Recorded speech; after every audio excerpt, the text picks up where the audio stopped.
What if breaking free from addiction could unlock a life beyond what you imagined? Christina Kimbrough, former communications director turned founder of Life LLC, shares how she turned her personal battle with alcohol addiction into a mission to help others embrace sobriety with confidence and community. From online resources to in person events, she's redefining what it means to live a substance free lifestyle. Don't miss this powerful conversation. Tune in to hear how Christina is changing lives one free life at a time and building her own brand for good. Welcome to Brand for Good, the show for purpose-driven leaders who want to build timeless brands and create sustainable impact. I'm Lorraine Sugart, former PR and marketing executive turned founder of the disruptive agency Prosper for Purpose. I've worked with some of the world's most beloved brands, and I'm here to help you elevate your brand identity, visibility, influence, and impact. Are you ready to brand for good? Let's go. So welcome to the podcast, Christina Kimbrough. Nice to have you here with me today. Thank you. I'm so grateful to be here. Yeah, so I love what you've been doing. I also know a little bit about you because we crossed paths when you lived in Cleveland, which is Yeah. where I am based. So I know that what you're doing now, your whole kind of journey of entrepreneurship started with a personal decision you made about 5 years ago. So can you kind of talk us through that? Yeah, absolutely. And you're right. I've been following your work for a very long time now. So this is a very exciting moment for Thank me. you. Of course. Yeah. So I am 5 years sober from an addiction to alcohol. And I chose 5 years ago, I was in Cleveland getting treatment. I had moved. So I'm military. My husband's active duty Navy, Okay. born and raised in Cleveland, but moved to Virginia to be, where he's stationed.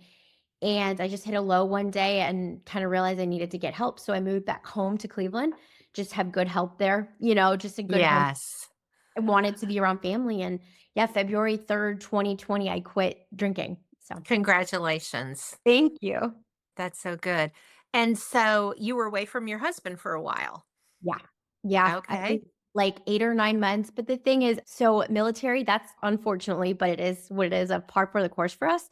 Yeah. 9 to 10 month deployments. I mean, it wasn't easy, but luckily, No. I needed to get help and I'm glad I did. So I took that time. We were still together, but separated. And then COVID hit too. So it was just like a wild time to get sober.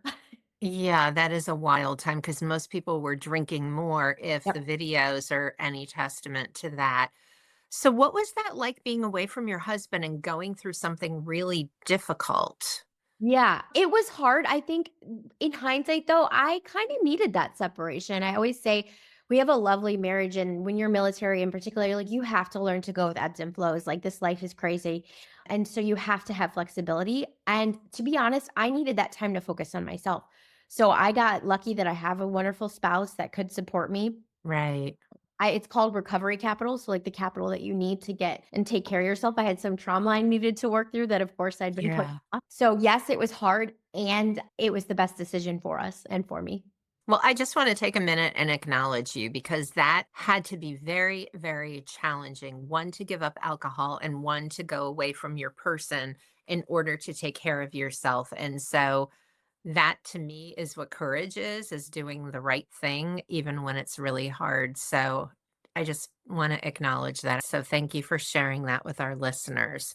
But then it got better. Things It got got better. a lot better. I always joke, I'm like, "Dang, if I had known what, like, not ingesting alcohol would do for me, like, I would have quit a long time ago." Anyway, I mean, yes, it got so much better. So I got sober in Cleveland. I went to intensive outpatient, which is group therapy for anyone looking to, get sober. Okay. Saved my life. But when I left, that was 2020, I got out of treatment in March, which was crazy, which is like right when the pandemic hit. Yeah. I didn't have to socialize because we weren't allowed to. So I didn't learn to human again. I didn't learn how to socialize without alcohol. So I stayed for a year not drinking, obviously, but I was home, so it was easy. So Yeah. 2021, things start opening up again and we're going out, whatever. And I'm like, oh my God, I don't know how to people. Like, Interesting. I think we all felt like that to an extent, right? Because we hadn't A socialized a hundred lot. percent, a Yep. hundred percent. But Yep. then you think about, well, when you're socializing, a lot of times you'll have a glass of wine in your Yep. hand or something like that, and it's your prop. In That's it. some ways, for some people, in more ways than one, it's their prop. Yes, exactly. And so it was amplified and I was like, "Oh my god, what do I do?" I felt like I lost a lot of friends. So I really went on this journey of like, I need to find people and spaces and healthy community that doesn't drink. And Yeah. I used AA for a while and it helped me for a season, but I also wanted something more life-giving and that wasn't so centered on trauma and pain and where I'd come from. Yeah. I just started looking online and I found a meetup in where I'm at in Virginia Beach. And a former, friend of mine had started just a meetup, the app for people that don't drink. Whatever reason That's for so it. good. So good. Yep. And then we hit it off and then we just kept doing events and they blew up. I say I'm an accidental entrepreneur. People said get an LLC just so people can't sue you. And I was like, what? Okay. This is No, that also was good advice. That was good yes, it advice was. for But we would sure. charge for events and small things like that. Yeah. And then at the events, we needed better drinks. So it turned into a non-alcoholic bar and online shop. And then the other side is the community, but it keeps me sober and accountable to this day. So tell us about your business. Tell us Yeah. the name, what Yeah. you do, who else Yeah. is involved, all of the good things. Yeah, yeah. So it's called Free Life LLC, and it's such a beautiful organic thing. So I'm sure. So you have a business and you do branding. So like in the beginning, I think we had some terrible names like Alternative Vibes, and now I'm like, oh gosh. Oh, it's just funny to look back. But that name came to me.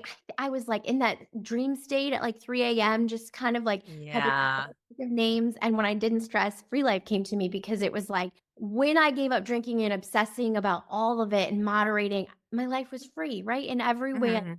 think of. Yeah. So talk about like strong brand. It's been or beautiful and organic. And so yeah, the first year we started as community still is. We were doing events and as business goes, we iterated and learned how to grow and like, okay, you can't make money just doing events. So, Right. what's your product? Who are you serving? And at the same time, the non-alcoholic industry right now is through the roof. Like I know, it's so crazy. My daughter was pregnant last year, and then I saw bars in Cleveland opening up too that were non-alcoholic, but it's amazing also that you can go to the grocery store and readily find athletic beer and other, non-alcoholic beers, non-alcoholic wine. I knew there was non-alcoholic champagne because I used to serve that to my kids when we celebrated. Yep. It's so interesting. The timing was good for you to do what you're doing. Yes, I always say it's definitely luck and competence on my part. Like they're just both married at the same time. And it's just been this crazy journey of, again, learning as I go, learning a lot and fast. But yeah, I love it. So right now we have a mobile bar. So if you've seen like a bar at a wedding, like Yeah. it's all non alcoholic. So we do private events and then just launched a bottle shop online. I see you've talked about drink concoctions you've invented as well. And I think Yeah. that's so lovely because the other trend is in craft cocktails, right? Yep. So, what's your favorite non alcoholic craft cocktail? That's a great question. So the fun part of it is I can make anything that's alcoholic, non-alcoholic. So right now I'm loving like an espresso martini because the thing Mm, I know they have liquors that are non-alcoholic. So I can make and they're just as good. So we scaled. I have two bartenders and mixologists that work with me and help me come up with this stuff. It's been that's so good. So, you're working, it's so you are not a mixologist, but you're no. working with No, mixologists. and it's so funny. Life has such an irony. I always make that joke. I'm like, how did I get sober and now I'm training to be a bartender? I never understand the anyway, but yes. It is an irony, but that's there's a reason for it. I just have to believe it. So, when did your business actually launch? Yeah, Like when so February 2023. So 2022, I started with 2 friends who are still with me to this day, like, they're more in the back scenes helping, like, support the community side, Yeah. but we started just kicking it around, like, because again, we started as just a social group and hit it off and just realized that this is a thing, and so every year we have really grown and figured out, like, what it looks like. Let's talk about the power of community because it is so powerful. You kind of put your stake in the ground and you say this is what I stand for, and then you look for other people that are like-minded, and that's how you grew those initial friendships. But tell me, like, what's happened in terms of the size and the breadth of your community from when you started 2 years ago and where you are now? Yeah. So, I mean, You're absolutely right. It started out of a need. I didn't have community. I lost community because alcohol is community, right? So you go to a local Mhm. bar, it's a community, which is Yeah. a great thing. And so, but I lost it, and I found from myself a gap in the market or a real need of I still want to go out. So I was Yes. people, places, and things. You can't ever go to a bar again. And I was like, excuse me, but I did not get an addiction to stay home. I'm 31 years old. Like, I wanna go out. Mm. I like to get dressed. I wanna socialize. And it turns out I am definitely not alone. And so talking from a business and community standpoint, I've realized that my 2 people are people like me who are in recovery, but then there's Mhm. people who just don't drink or don't wanna drink a lot, That's right. and they That's wanna right. socialize. Yep. There's Yep. people who do the sober January. There's Mhm. people like me who've given up alcohol for Lent. Nice. Yeah, There's just all different reasons. You get pregnant, or, yeah, my daughter insisted that her husband, and he agreed. I mean, she didn't insist, but she wanted him to give up alcohol. She's like, sure. it makes it easier for me. We're in this together. And, I thought it was really lovely. And so when we were with them, we were drinking all the non-alcoholic beverages too, and it's just Yeah, fine. It's just yeah, fine. yep. It's just so interesting to me. Like, this is really becoming a movement, and there's also more and more scientific evidence about alcohol's negative effects on your body and your brain and all of that, which, I mean, essentially, alcohol is a poison. And, I love a good glass of wine. I'm not really a hard liquor drinker, but I love a good glass of wine. But those are sobering results, that sobering info. Pun unintended, sorry. I just realized I It was did that. good. It was not intended, but, it does give you pause, and you think, "What alternatives do I have? How can I still feel like I'm in this social situation, enjoying something that I wouldn't normally drink?" Like, for me, I don't drink sugared beverages, so if I have a real Coke or a root beer or something, I'm like, "Okay, this is dessert," right?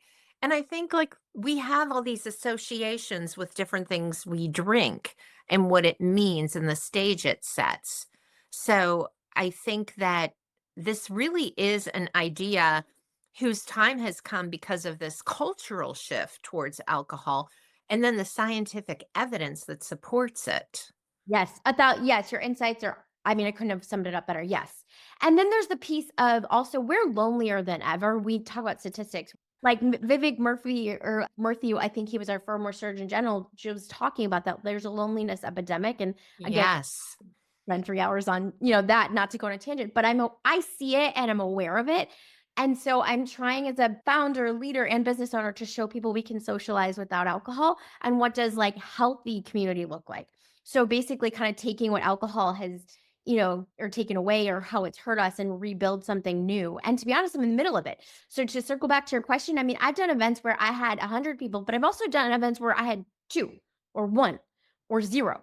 And so the one thing is being an entrepreneur, you said, you've been one for 13 years. Like the biggest thing I'm finding is resiliency and showing Hmm. up and showing up. And so now we're at the place where we definitely either sell out our events or always have at least 5 or 10 people, but it Hmm. was not like that. It took a long time. And I think that's the part that I'd love to share with people is like you see it on social media, but no, there are times I showed up and no one was there.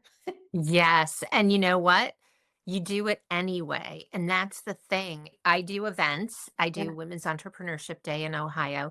Yeah. And it's always not about how many people are in the room, but getting the word out so the right people can be in the room. The people who need that community, that learning, that experience. And that's what you're doing. So if 2 people show up, those are 2 people that really need to be there, that need that connection. Yep. Yeah, and I've absolutely found that, and especially with what I do, it'll usually be someone who is newly sober or needed a friend or, it's very much so impact driven work, and so Yes. when I'm connecting a 1 or 2, I'm like, that has just as much value. Honestly, sometimes versus the ones that have 50 to 100 people because the conversations are just different. Yeah, You're they are. you're not sharing Yeah. your sobriety or I mean, I've had people say, like, "I'm sober because of this," or "Thank you," or "I didn't know this kind of thing even existed." So that is the why that keeps me going. I was gonna ask you that, but you just told me. That's so good. So Yep, really, you're creating a space for people who want to connect with alcohol can gather and do so.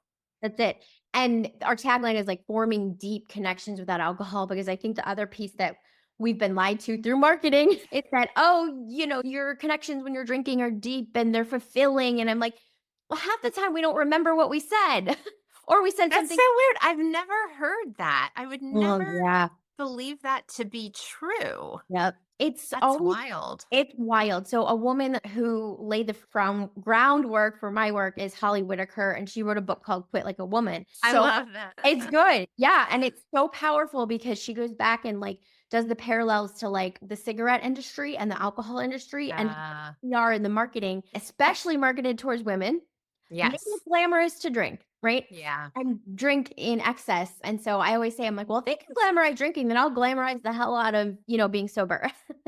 Good for you. And you're putting pictures of your parties online. You're Yep. sharing a lot on LinkedIn. I'm seeing you there. I think that's so good. Question: have you done any direct marketing to other entrepreneurs to come and gather? That's a great question. Not really. I'm obviously in those worlds, but not in particular. No, it's a great idea though. Okay, I just think that entrepreneurs are the loneliest people on the planet because we don't have colleagues that we can share our frustrations, our challenges, or even our wins with that get it. Like, I have a team, I've always had a team. And I shouldn't say that because I do have a right hand person that I do share that stuff with, but it's different Different. because I'm the owner, I bear the responsibility, right? And so the only other people, and I have a great spouse, and it sounds like you have a great spouse, but they're not able to understand the same way another business owner is.